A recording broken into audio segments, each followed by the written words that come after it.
Top quality और consistent performance के लिए सिर्फ सिल्वर पंप नाम याद रखना।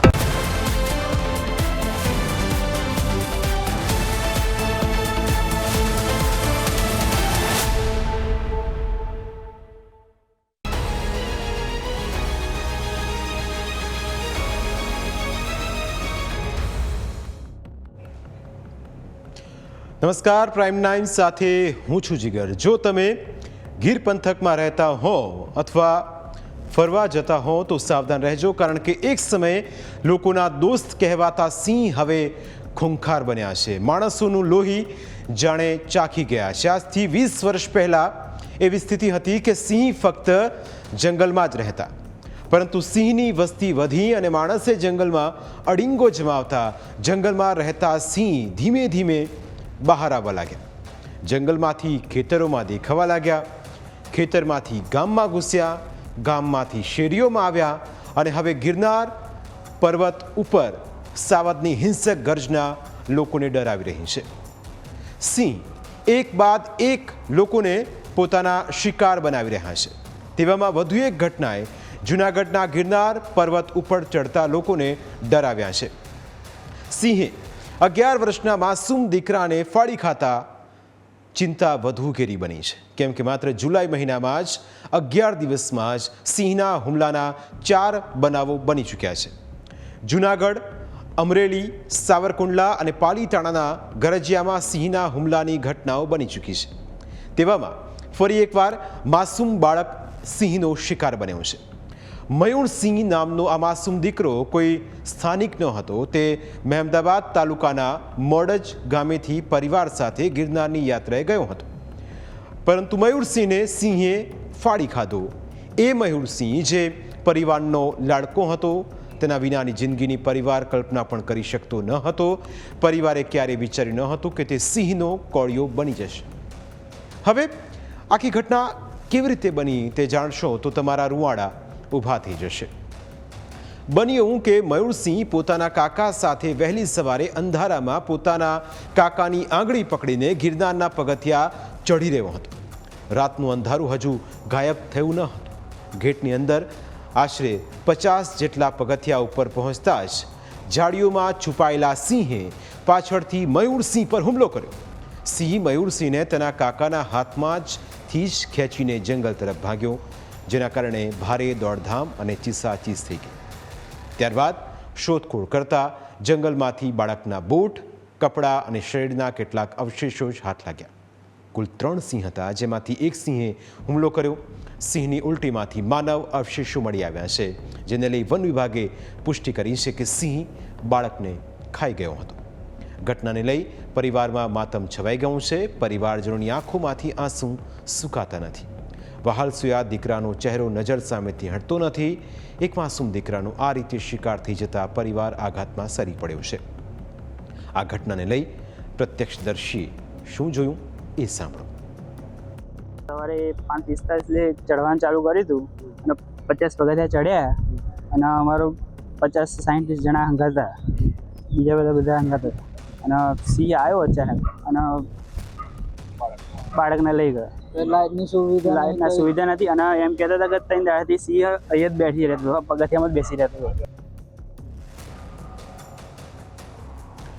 જોકે ઘટના બાદ એક્શનમાં આવેલા વન વિભાગે ગણતરીના કલાકોમાં જ બાળક ઉપર હુમલો કરનાર સિંહને રેસ્ક્યુ કર્યો છે, પરંતુ ગિરનાર પર્વત પર શ્રદ્ધાળુઓની સુરક્ષા જોખમાય છે। જો તમે ચોટીલા જાઓ તો રાત્રે કોઈ પણ શ્રદ્ધાળુઓને પગથિયા ઉપર ચડવા દેવામાં આવતા નથી। પાવાગઢમાં તો તંત્ર ત્યારે જાગ્યું જ્યારે પથ્થર પડવાની ઘટના બની। ઘટના બાદથી રાત્રે 10થી સવારે 4 વાગ્યા સુધી માચીથી મહાકાળી માતાજીના મંદિર સુધીનો પગપાળા માર્ગ બંધ કરી દેવાયો છે, પરંતુ ગિરનાર ચડવા માટે આવી કોઈ જ ગાઈડલાઈન નથી। લોકોનો આક્ષેપ છે કે પગથિયા ઉપર ઘણીવાર સિંહ જોવા મળતા હોય છે, પરંતુ સિંહે ક્યારે આ પ્રકારે હુમલા નથી કર્યા। પરંતુ ગિરનાર પર્વત ચડવા માટે સુરક્ષાની કોઈ જ ગેરંટી નથી, કારણ કે ગિરનાર પર પગથિયાની આજુબાજુમાં કોઈ રેલિંગ નથી। બીજું એ કે અહીં રાત દિવસ શ્રદ્ધાળુઓ ચઢ ઉતર કરતા હોવા છતાં લાઇટની કોઈ સગવડ નથી, જેના કારણે વન્ય પ્રાણીઓને અહીં મોકળું મેદાન મળી જાય છે। ભૂતકાળમાં અહીં દીપડાએ હુમલો કર્યાની ઘટનાઓ બની ચૂકી છે, તેમ છતાં અહીં સુરક્ષાની કોઈ જ વ્યવસ્થા નથી. જો વન વિભાગ દ્વારા અમુક અંતરે ટ્રેકર રાખવામાં આવ્યા હોત તો કદાચ આજે માસૂમ બાળકનો જીવ બચાવી શકાયો હોત.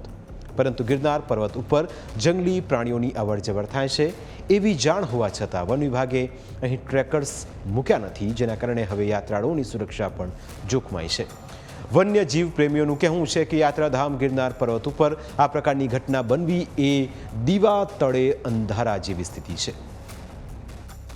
બિલકુલ આટલું મોટું હેડક્વાર્ટર, આટલા બધા અધિકારીઓ હોય ત્યારે જે બેદરકારી છે તે તંત્રની જણાઈ આવે છે અને જે પ્રમાણે સિંહોએ અટેક કર્યો છે અને સ્થાનિકોનું જાણીએ અને એ પ્રમાણે જાણકારી મળી રહી છે કે છેલ્લા અઠવાડિયાથી 3 સિંહો આ વિસ્તારની અંદર ફરી રહ્યા છે.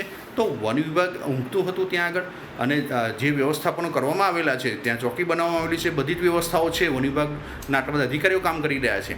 ત્યારે આ સિંહો શ્રદ્ધાળુઓ પર એટેક કરશે એવી શંકા સેવાઈ રહી હતી અને વન વિભાગ આની અંદર ચેતવણીઓ આપવામાં અને વ્યવસ્થાપનો કરવામાં બિલકુલ વામણું પુરવાર થયું છે.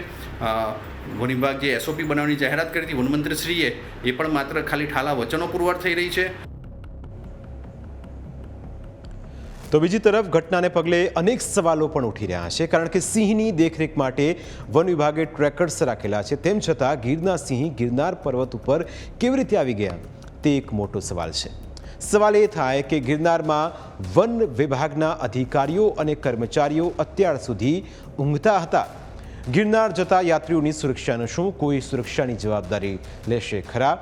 સિંહની અવરજવર હતી તો ટ્રેકર ક્યાં હતા? શ્રદ્ધાળુઓની સુરક્ષા માટે વન વિભાગ દ્વારા કોઈ નિર્ણય લેવાશે ખરા? શું શ્રદ્ધાળુઓની સુરક્ષા માટે કોઈ ગાઈડલાઈન બનશે કે પછી વહેલી સવારે અને મોડી રાત્રે વન વિભાગના ટ્રેકરની સંખ્યા વધારાશે? આ તમામ સવાલો એટલા માટે ઉઠી રહ્યા છે કારણ કે હવે સિંહ માનવ ભક્ષી બની ગયા છે. ગિરનાર પર્વત ઉપર વન્ય પ્રાણીઓથી બચવાની કોઈ જ વ્યવસ્થા નથી, એ વાત તો નિશ્ચિત છે, પરંતુ બીજી તરફ ઘણીવાર બીજાની ભૂલનો શિકાર નિર્દોષ લોકો બનતા હોય છે. આ કિસ્સામાં પણ કંઈક આવું જ બન્યાનું જણાઈ રહ્યું છે. પાલનપુરના એક યાત્રાળુના મતે કોઈ વ્યક્તિ સિંહ ઉપર લાઇટ નાખીને તેની પજવણી કરી રહ્યો હતો, જેને પગલે સિંહ ગુસ્સે ભરાયો અને આ પ્રકારનું કૃત્ય કર્યું. અમે લગભગ સવારે હોટલથી 3:30 જેવા નીકળ્યા હતા અને અહીંયા 15 મિનિટમાં પહોંચી ગયા હતા. તો અમે અહીંયા ગયા ને તો આગળ થોડી જ દૂરમાં જ સિંહ હતો, એક જ સિંહ અમે તો જોયો હતો અને લોકો છે ને એને ફ્લેશ મારીને લાઇટ મારીને એવી રીતે હેરાન કરતા હતા. તો મારી લોકોથી એ જ અપીલ છે કે જ્યારે પણ તમને સિંહ દેખાય, હાવત દેખાય તો આવી રીતે કોઈ આપણે એને હેરાન નહીં કરશું ને આપણે શાંતિથી આપણા રસ્તે જઈશું. તો આવી જે ઘટનાઓ, જે આજે જે ઘટના બની છે કે જે એક નાનું બાળકને સિંહ ઉપાડીને લઈ ગયો છે, તો એવી ઘટનાઓ પછી ના બને. સિંહની પજવણીની આવી જ એક ઘટના ગીર સોમનાથમાં પણ બની. કાર ઊભી રાખીને સિંહ દર્શન કરતા હોવાનો એક વિડીયો સોશિયલ મીડિયામાં વાયરલ થયો, જેમાં સિંહ ઉપર લાઇટ કરીને તેની પજવણી કરવામાં આવતી હોવાનું જોઈ શકાય છે. આ વિડીયો કોડીનારના વિઠ્ઠલપુર અને શિઢાયા ગામ વચ્ચેનો હોવાની ચર્ચા છે. સિંહના હિંસક બનવાનું આ પણ એક મોટું કારણ છે.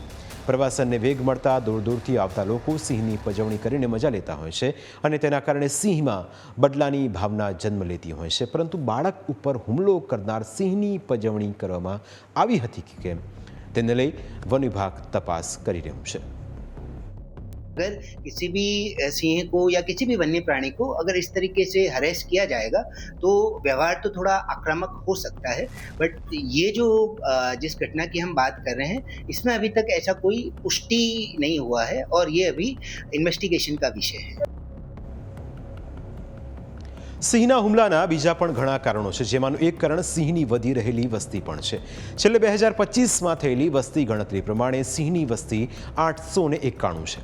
નિષ્ણાંતોનું માનવું છે કે જો સિંહની કેટલીક વસ્તીને અન્ય જંગલમાં ખસેડવામાં નહીં આવે તો અહીં વધારે ભયાનક સ્થિતિ જોવા મળશે, કારણ કે અહીં જંગલમાં પણ રિસોર્ટ બની ગયા છે, જેના કારણે હવે સિંહ પણ અકળાયા છે. ઘણા રિસોર્ટમાં મોડી રાત્રે પણ ડીજે વાગતા હોય છે, જે સિંહની જિંદગીમાં खलेल पहुंचाड़े છે. ये बड़ा अनफॉर्चुनेट है. लायन जो है वो जंगल का जानवर है. अगर वो गांव में निकल रहा है, कस्बों में निकल रहा है या शहरों में निकल रहा है तो ये कॉन्फ्लिक्ट होना तो स्वाभाविक है, क्योंकि वहाँ पे उसकी नेचुरल डाइट उसको नहीं मिलेगी, तो ये तो होगा ही, होना ही था। बहुत दिनों से चल रहा था ये, अल्टीमेटली अब तक तो ठीक है, somehow for what ever reason अभी तक नहीं हुई ये कॉन्फ्लिक्ट्स वगैरह, अब ये कॉन्फ्लिक्ट शुरू हो गए हैं और ये बहुत आगे और ज़्यादा तकलीफ़ देने वाला होगा। देखिए, लायन जो है वो शहर के लिए, गांव के लिए वो बना ही नहीं है, वो नेचर ने उसको, हमारा सबका किंग ऑफ द फॉरेस्ट है वो, किंग ऑफ द जंगल है वो, और उसे वो जंगल में ही उसको रहना चाहिए।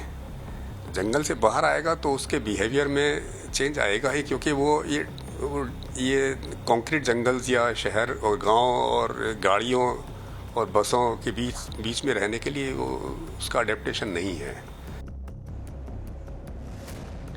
જો ગીરના જંગલમાં સિંહને યોગ્ય વાતાવરણ નહીં મળે તો સિંહ અને માણસ વચ્ચેના સંઘર્ષના બનાવો આગળ પણ વધશે તેવું નિષ્ણાંતો માની રહ્યા છે, પરંતુ સિંહનો સ્વભાવ બદલાવા પાછળ માણસ જ જવાબદાર છે। જે દિવસથી માણસે જંગલમાં એન્ટ્રી કરી એ દિવસથી સિંહે જંગલમાંથી એક્ઝિટ કરવાનું શરૂ કર્યું છે, જે આપણા માટે ચિંતાની લકીર સમાન છે।